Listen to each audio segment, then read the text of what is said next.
नमस्कार दोस्तों। एक प्रोफेशनल इक्विटी एनालिस्ट की तरह सोचने वाले इस खास विश्लेषण यानी एक्सप्लेनर में स्वागत है। आज हम सीधे मुद्दे पर आएंगे। मार्केट में तेजी से बढ़ती हुई उन high growth financial infrastructure monopolies का मूल्यांकन करेंगे जो दरअसल हमारे शेयर बाजार की बैकबोन है। तो चलिए शुरू करते हैं।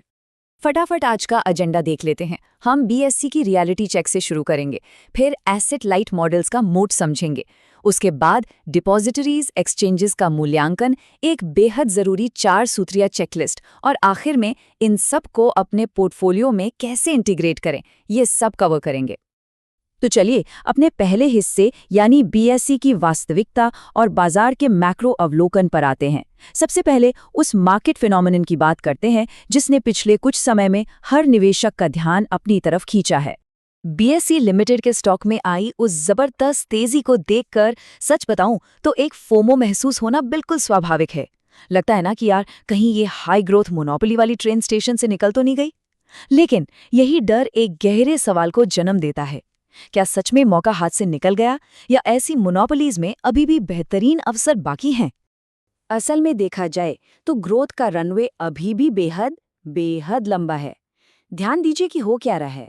बचत का पैसा अब ट्रेडिशनल एफडीज, सोने और रियल एस्टेट से निकलकर तेजी से फाइनेंशियल मार्केट्स की तरफ शिफ्ट हो रहा है। नए डीमैट अकाउंट्स और लगातार बढ़ती एसआईपीज इसका सबूत है। ये जो सेविंग्स का फाइनेंशियलाइजेशन हो रहा है ना, ये इन इकोसिस्टम प्लेटफॉर्म्स के लिए एक मैसिव टेलविंड है। हवा बिल्कुल इनके रुख में बह रही है। आगे बढ़ते हैं भाग 2 की तरफ, एसेट लाइट मॉडल और एकाधिकार की असली शक्ति। आइए देखते हैं कि ये पूरा ट्रेंड कैसे कुछ खास कंपनीज के लिए एक सॉलिड अभेद्य बिजनेस मोड यानी एक सुरक्षा कवच तैयार करता है। जरा सोच कर देखिए, एक ट्रेडिशनल मैन्युफैक्चरिंग कंपनी को ग्रो करने के लिए नई फैक्ट्रीज लगानी पड़ती हैं, हैवी मशीनरी चाहिए यानी भारी भरकम कैपेक्स। लेकिन एक एसेट लाइक एक्सचेंज का मॉडल बिल्कुल अलग है। इनका फायदा इनका टेक और सॉफ्टवेयर है। एक बार सिस्टम बन गया और सेट हो गया तो जैसे जैसे ट्रांजैक्शंस बढ़ेंगे इनका प्रॉफिट मार्जिन एक्सपोनेंशियल तरीके से बढ़ता जाएगा, और वो भी बिना किसी नई मैसिव कॉस्ट के। यही इनका सबसे बड़ा एडवांटेज है। तो इन मोनोपोलीज के विकास के पीछे 3 मुख्य स्तंभ हैं। पहला, जैसा हमने देखा, सेविंग्स का फाइनेंशियलाइजेशन। दूसरा, इनका स्केलेबल टेक मॉडल।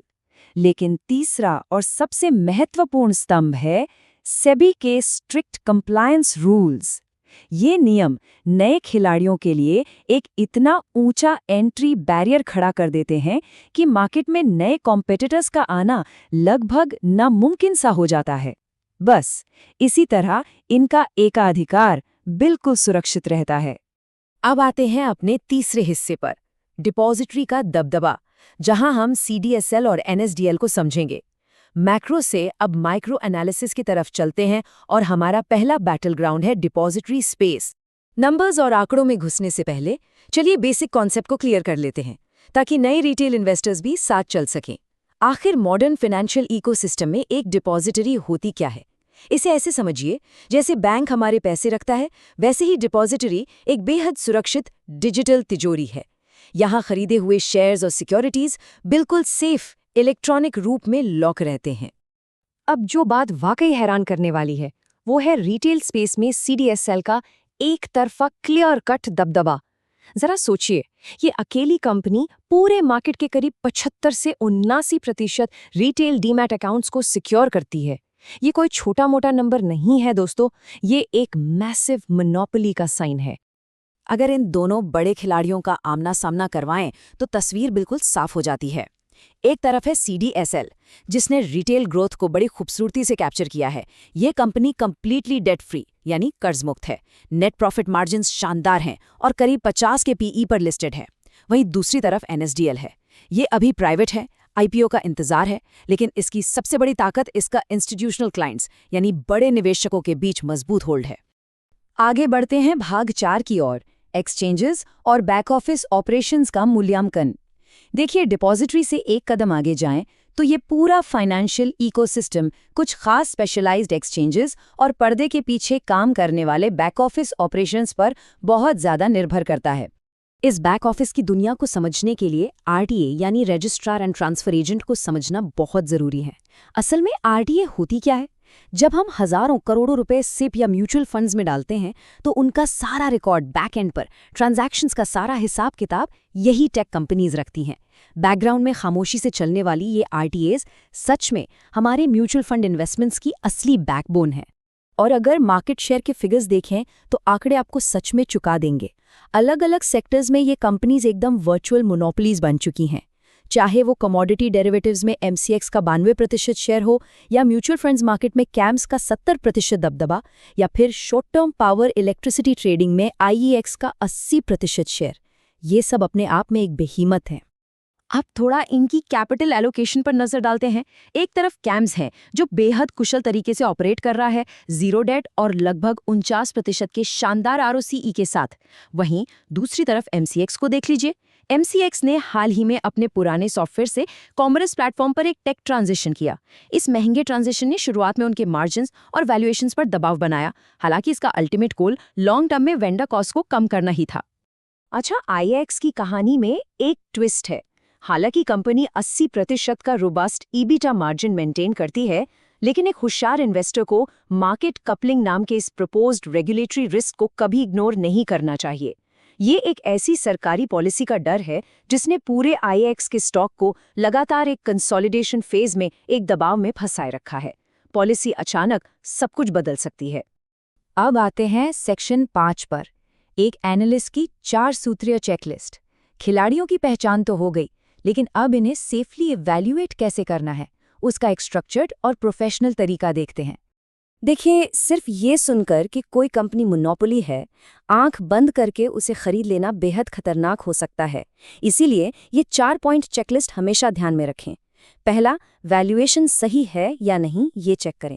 दूसरा, रेगुलेटरी रिस्क पर कड़ी नज़र रखें। तीसरा, उनके रिटर्न मैट्रिक्स एनालाइज करें। और चौथा, ये ट्रैक करें कि उनका मार्केट शेयर कितना सिक्योर है। ये सिस्टमैटिक अप्रोच ही पूंजी को पॉलिसी शिफ्ट्स और वैल्यूएशन ट्रैप्स से बचा सकती है। सही वैल्यूएशन क्यों जरूरी है? क्योंकि यहाँ एक टर्म आती है, टाइम करेक्शन। इसका क्या मतलब है?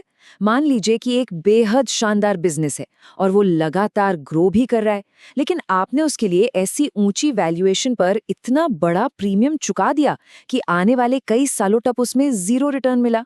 बिजनेस तो आगे बढ़ गया, पर वेल्थ वहीं रुकी रह गई। यही वैल्यूएशन ट्रैप है और ये बहुत दर्दनाक हो सकता है।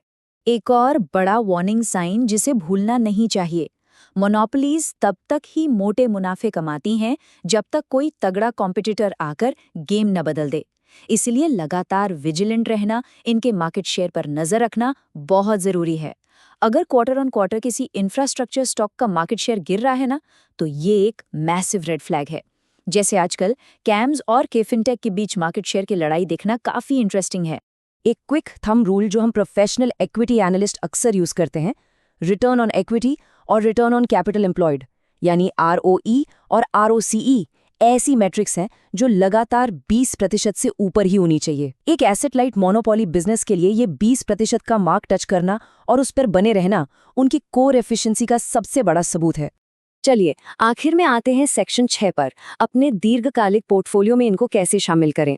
हम रॉ डेटा एनालिसिस से बाहर निकलते हैं और देखते हैं कि रियल वेल्थ बिल्डिंग के लिए प्रैक्टिकल एग्जीक्यूशन कैसे किया जाए। इन हाई ग्रोथ इक्विटीज को अपने पोर्टफोलियो में शामिल करने के लिए पेशेंस यानी बेहद धैर्य चाहिए होता है। मार्केट में आई अचानक तेजी या फोमो के पीछे भागकर जल्दबाजी मत कीजिए। इसके बजाय अपनी स्टडी कीजिए, हाई कन्विक्शन मोनोपोलीज को सिलेक्ट कीजिए और उन्हें सेंसिबल फेयर प्राइस पॉइंट्स पर एसआईपी मोड के जरिए धीरे धीरे एक्यूमुलेट कीजिए। यही एवरेजिंग का सही तरीका है। तो दोस्तों, ये पूरा विश्लेषण हमें एक बहुत ही ज़रूरी सवाल के साथ छोड़ जाता है जिसके बारे में सोचना बनता है। जैसे जैसे सेविंग्स का फाइनेंशियलाइजेशन बढ़ रहा है और हमारी फाइनेंशियल इकोनॉमी का ये रनवे लंबा हो रहा है, इन इंफ्रास्ट्रक्चर मोनोपोलीज में से वो कौन सी कंपनी है जिसका फंडामेंटल मोट इतना मजबूत है कि वो आने वाले वक्त में एक मजबूत वेल्थ बिल्डिंग पोर्टफोलियो का असली एंकर बन सके। सोचिए इस बारे में, और हाँ, अपनी रिसर्च हमेशा जारी रखें।